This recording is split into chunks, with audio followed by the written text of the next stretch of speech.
Hello everyone, magandang buhay sa lahat. Welcome na welcome po kayo dito sa aking Mathematics Tagalog tutorial. Sa video na ito ay magpipresent ako ng different questions as practice quiz or practice review to master the different lessons. Number 1, square root. Number 2, cube root. And number 3, irrational numbers. So magpipresent po ako ng different questions. How to find the square root of perfect square, how to find the cube root of perfect cube, and how to plot irrational numbers on a number line. Okay? So, this makes you master the lesson and get ready for the upcoming summative or performance task given to you by your teacher. Okay, so for the first part of this reviewer, this is multiple choice question. Okay? For number 1 question, which of the following does not belong to the group? Letter A, square root of 25, B, square root of 15, C, square root of 9, and D, square root of 4. So, yung gantong klase ng tanong na which of the following does not belong to the group, kailangan natin pag-aralan yung apat na choices. So, yung tatlong choices dito ay may relationship at yung isang choice ay wala pong relationship dun sa tatlo. Okay, so tingnan natin. Lahat ng given ay square root. At titingnan natin yung kanilang radicand. So, kung ito po ay perfect square or not perfect square. Okay. So, tingnan natin. Kung hindi po ninyo alam yung mga perfect square, ito po yung aking list. Okay? Kung hindi po nyo napanood yung unang video ko about perfect square. So, ito po yung mga perfect square from 1 to 121. At tingnan natin dito kung mayroon pong perfect square dito. Letter A, 25. Is 25 a perfect square? Okay, yes, that is perfect square. Okay, lagyan natin yung check. That is perfect square. Okay? Perfect square. How about square root of 15? 15 po ba is perfect square? Wala po dito. Okay. So how about 9? Is 9 a perfect square? Yes, 9 is a perfect square. Okay, ito. Okay. And last one is 4. Is 4 a perfect square? Yes, 4 is perfect square. So, alin po dito ang hindi kasama? Not belong to the group. So, yung 15 po is not perfect square. The rest, 25, 9, and 4 are perfect square. Okay, so ang naiiba po dito ay ito pong letter B, square root of 15. Okay, so how about this number 2 question? Which of the following numbers is a perfect cube? Letter A, 125, B, 100, C, 50, and D, 9. So, ang hinahanap po ng problem ay specific. So, perfect cube.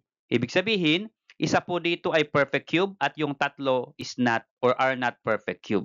Okay, kung hindi po nyo sa ulado yung mga perfect cube, ito ibibigay ko po yung list. Ito po yung mga perfect cube from 1 to 1,000. Okay? So 1, 8, 27, 64, 125 to 16 hanggang 1,000. Check natin yung letter A, 125. So yung 125 po ba perfect cube? Yes, meron pong 125 dito. So ibig sabihin, ang 125 po ay perfect cube. Okay, so ang sagot po natin dyan ay letter A. So check po natin, ito po ang B, C, D.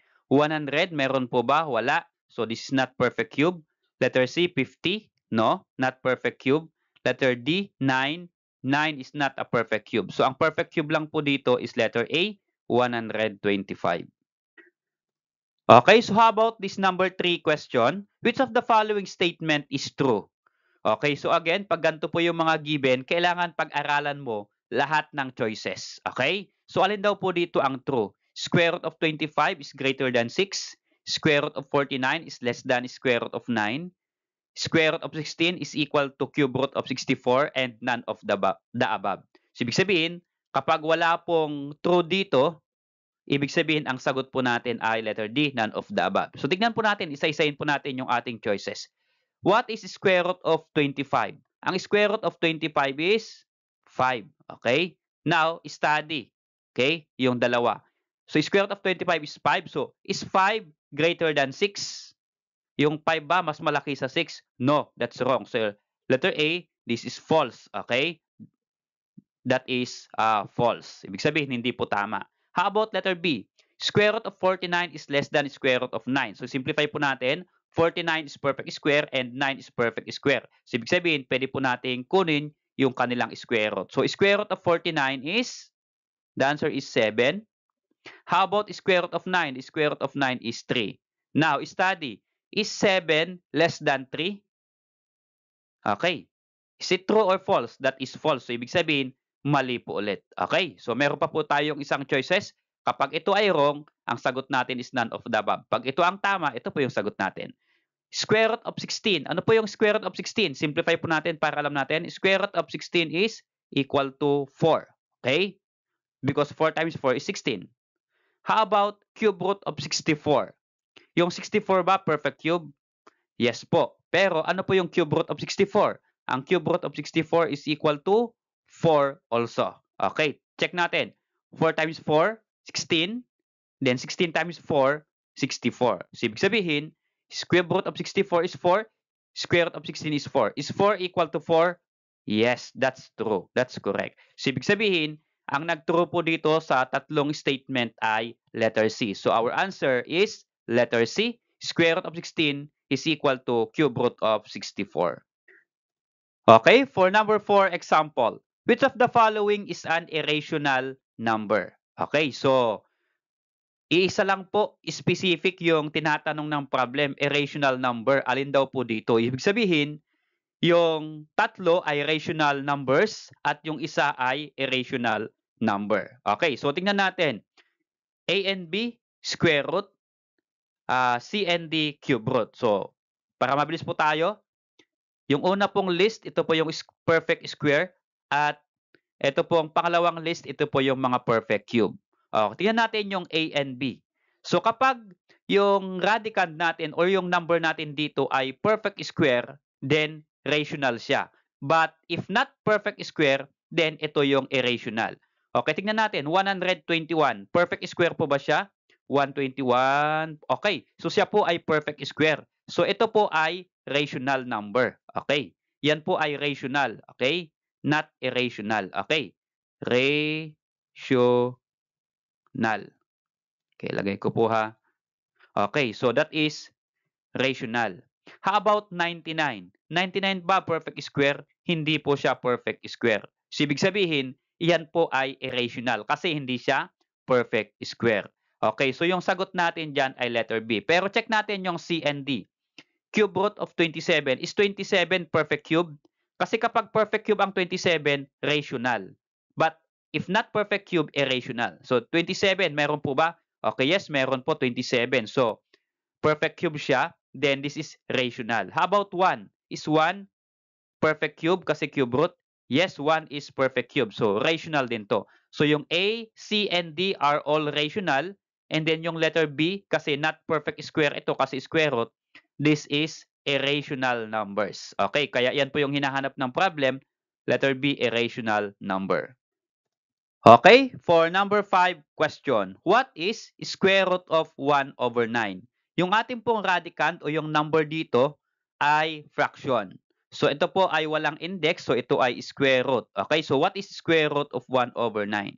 So ito pong question na ito ay pinaliwanag ko dun sa first lesson ko ng second quarter about square root of perfect square. Okay, so pag hindi nyo po napanood, ganito po yung kung paano yan sagutan. So yung square root of 1 over 9, since notice that 1 and 9 are perfect square, then pwede po nyo yun paghiwalayin. So ito po ay ito po ay division. So yung 1 numerator, yung 9 denominator. So pwede pong paghiwalayin square root of 1 over square root of 9. So ito po yung numerator, ito po yung denominator. So bigyan natin pareho ng square root. So pwede po yan. Okay? This is grade 9 lesson. Okay? So now we can simplify. So this will become yung square root of 1 sa numerator, square root of 1 is equal to 1 because 1 times 1 is equal to 1. And square root of 9 sa denominator, 9 is a perfect square, that is equal to 3. And that is 1/3. So meron po bang 1/3 sa ating choices? 2 over 18, 3 over 5, 2 over 3, 1 over 3. So 1 over 3 or 1/3? Letter D. So meron po. That is our answer. Okay, so let's proceed. Part 2 ng ating practice quiz or practice review is this one. Tell if the given number is perfect square or perfect cube or neither. So ito po yung ating mga numbers, 6 to 10. Okay, kasi yung part 1 na multiple choice 1 to 5, so ito naman po ay 6 to 10. Okay, so sabihin lang po natin kung yung mga numbers na ito ay perfect square, perfect cube, or neither. Ano po yung neither? So hindi po siya perfect square, hindi rin po siya perfect cube. So, neither po ang ilalagay natin. Okay? So, now, for number 6, what is 25? Is it perfect square, perfect cube, or neither? So, yung 25 po ay perfect square. Okay? Because, saan po galing yan? Bakit perfect square? Kasi kapag in-square natin yung 5, 5 square is equal to 25. 5 times 5 is 25. Okay? So, how about 45? Is it perfect square or perfect cube? Or neither? So, yung 45 po, hindi po siya perfect square. Okay? Kagaya po ng 25. Kasi walang number na kapag in-square natin that is equal to 45. Ito po ba ay perfect cube? Ang perfect cube from 1 to 100 ay ito lang po. 1, 27, 64. Okay? 1, 8, 27, 64. So, apat lang po ang perfect cube. Okay, so hindi siya perfect cube kasi 45 hindi rin sa perfect square. So, ang sagot natin dyan ay neither. How about 121? Ang 121 po ba perfect square, perfect cube, or neither? So, ang 121 ay perfect square. Kasi kapag i-square natin yung 11, 11 square is 121. So, 11 times 11 is 121. How about 216? Is 216 a perfect square or perfect cube? So, yan po ay perfect cube. Okay, so ano po yung i-cube natin? Okay? So, mamaya tingnan po natin. And 500 is neither. So, ito po, para ma-check natin kung tama yung sagot natin. Yung unang list ay perfect square. Yung pangalawa ay perfect cube. So, tingnan natin yung 25. 25 is a perfect square. Yes, that's correct. 25. 45 po ba? Meron bang 45 sa perfect square? Wala. Wala ding 45 sa perfect cube. So, neither nga ang sagot. Number 8, 121. Is it perfect square? So, ito yung perfect square, 121. Yes, 121 is perfect square. How about 216? Perfect cube po ba? Yes, ito po. 216 is perfect cube. Okay? So, ano po yung i-cube natin para makuha natin ay perfect cube? Yan po ay 6. So, 6 cube is equal to 216. So, 6 times 6, 36. 36 times 6 is 216. And last, number 10, 500. Is 500 a perfect square or perfect cube? So, hindi siya perfect cube. Wala, hindi rin po siya perfect square. So, ang sagot po natin dyan ay neither. Okay, so for part 3 of our practice quiz is that we are going to simplify the following. So, ano po ba yung sisimplify natin? Okay, for 11 to 15, sisimplify natin yung square root and cube root. So, kapag i-square root natin, perfect square po lahat ito. Kapag cube root, perfect cube po yan lahat. Okay, so take natin yung number 11, square root of 256. So, paano po malalaman kung ano po yung square root ng 256? So, ano po yung number na kapag in-square natin ay, ano po, ay 6 ang last digit. So, check natin. Kapag in-square natin, yung 1, 1. Yung 2, 2 times 2 is 4. Yung 3, 3 times 3 is 16. 3 times 3 is 9 rather. 4, 4 times 4 is 16. Pero 4 is 16, so hindi po pwede yan. So, pwede po 14. Ano po? Kasi kasunod na po ng 4 is 14. Para ang last digit ay 6. Okay, mamaya po, check natin. Dalawa po kasi ang pwedeng ang last digit ay 6. So, maliban sa 14, 5. 5 times 5 is 25. Hindi po. 6. 6 times 6 is 36. Okay, so dalawa lang po ang pamilian natin na square root of 256. It's either 14 or 16. Kasi yung 14, yung last digit, 4 times 4 is 16. So, 6 po ito. At yung 16 naman, 6 times 6 is 36. Okay, so ang sagot po natin dyan ay 16. Okay, so 16 times 16, kapag i-multiply ninyo, paano po ba mag-multiply? So, ganito lang po yon. Multiply mo lang yan. 6 times 6, 36. Then, multiply mo yan. 1 times 1 is equal to 2. 1 times 1 is equal to 1 rather. Okay, and then, dito kasunod, multiply lang natin, cross. 1 times 6 is 6. Then dito, 6 times 1 is 6. Then yung sagot sa kanilang product, 6 plus 6 is equal to 12. So yung 12, lalagay lang po natin dyan. And then, i-add natin. So let's become 6. 13 plus 12 is 25. So 256 yung 16 times 16 or 16 squared. So square root of 256, that is equal to 16. Okay, so how about this number 12, cube root of 216? So, paano naman po kapag cube root? Okay, so ganito lang po 'yon. 6 po ang last digit ng ating radicand. So ano po ba yung number na kapag i-multiply natin ng 3 times by itself, ang last digit ay 6. So pwede po ang 4. 4 po ba? Pwede? Check natin yung 4. Kung baka ito ay 4. So 4 times 4, 16. 16 times 4, 24. So 4 po yung last digit, hindi po pwede. Okay, ano po yung pwede? Pag 5, 25 po. 5 po ang last digit. Pag 6 naman, okay, try natin yung 6. So 6 cube. So yung 6 ay, unahin natin, syempre 6 times 6, that is 36. Then 36 times 6, that is equal to 216. So notice that yung sagot dito, yung last digit niya ay 6, then multiply ulit sa 6, that is 36. So 6 ulit yung last digit. So ito po yung palatandaan natin para makuha natin yung perfect cube. Okay, so 6 cube is 216. So cube root of 216, that is equal to 6. Okay, how about this number 13? Okay, ito madali. Square root of 400. So madali po ito kasi ito po ay square root. So ano po yung number na square natin? May dalawang 0. So yun po ay 20. Because 20 times 20, dalawa yung 0 ng 20. So ito dalawa and then multiply natin. 20 times 20, 2 times 2 is 4. So square root of 400 is 20. Okay, so how about this number 14? Cube root of 512. Okay, medyo malaki po yung number. Paano po natin malalaman na ito po ay 8? May sagot na po dito, 8. Bakit po kaya ito ay 8? So ano po yung number na i-multiply mo ng 3 times by itself? Ay 2 ang last digit. So tingnan po natin yung 8. 8 times 8 is 64. Ang last digit ng 64 is 4. 4 times 8 is 32. So 2 po yung last digit. Okay, check natin. 8 cube, unahin natin. 8 times 8, 64. And then 64 times 8 is equal to 512. Ito po, palitan natin. 64, ang last digit niya ay 4. 4 times 8, that is equal to 32. So 2 po yung last digit. So yun po yung ating palatandaan para makuha natin kung siya po ba ay perfect cube. Okay? So our answer here is 8. Okay, so how about this number 15? Square root of 625. Okay, so ito ay square root. Mas madali pong kunin yung square root kasi dalawa lang pong beses na i-multiply. So ang last digit ay 5.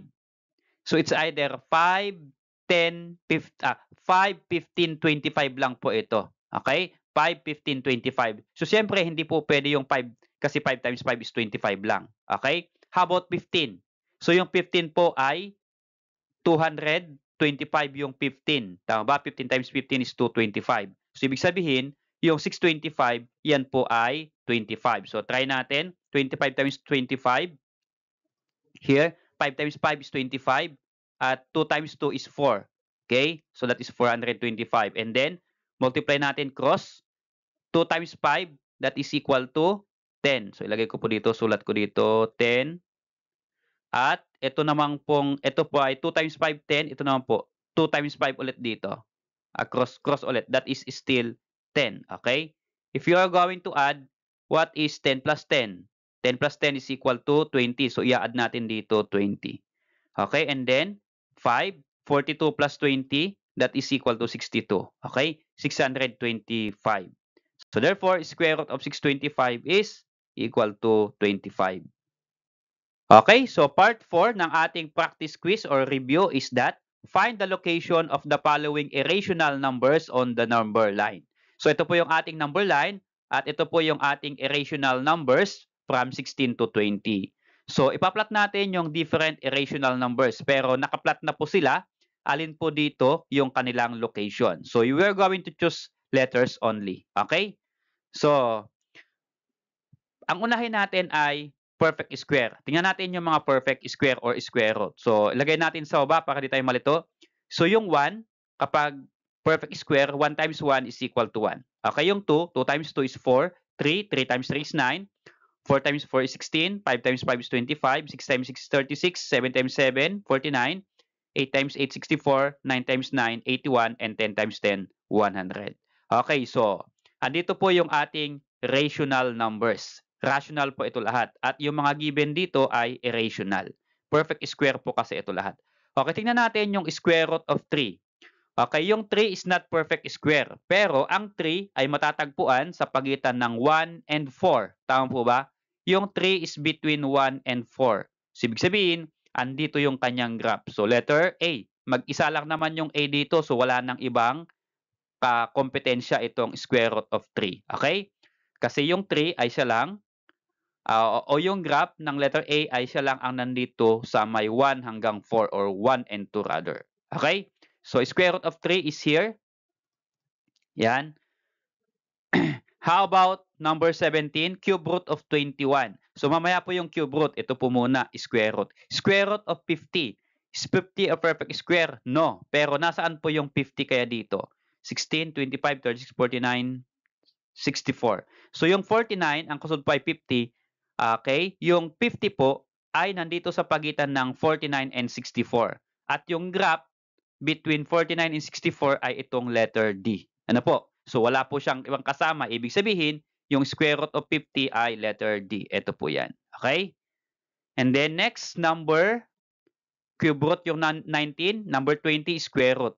So, 90 is not perfect square. So, square root of 90 is irrational. O, ngayon, nasaan po yung 90 sa part dito? So, 64, 81, 100. So, yung 90 is between 81 and 100. Okay? So, wala na pong ibang graph dito. Mag-isa lang si point E here. Ibig sabihin, ang square root of 90 is here. Okay? Si letter E. So, number 20 is letter E.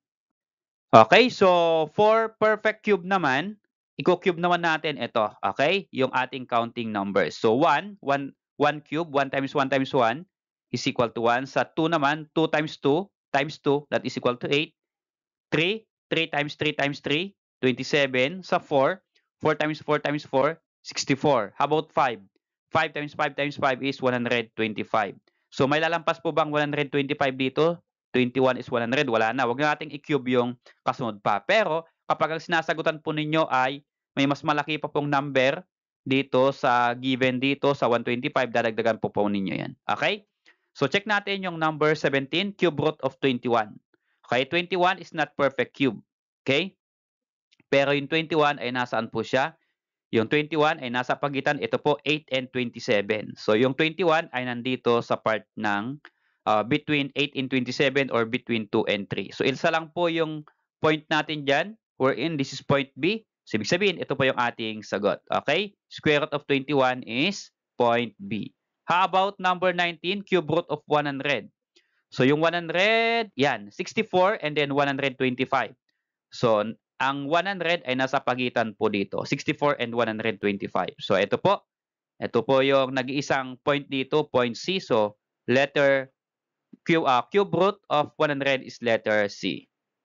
Salamat sa pod kaibigan. Kung nagustuhan mo yung video nito, please click like and subscribe kung bago ka pa lang po dito sa aking channel.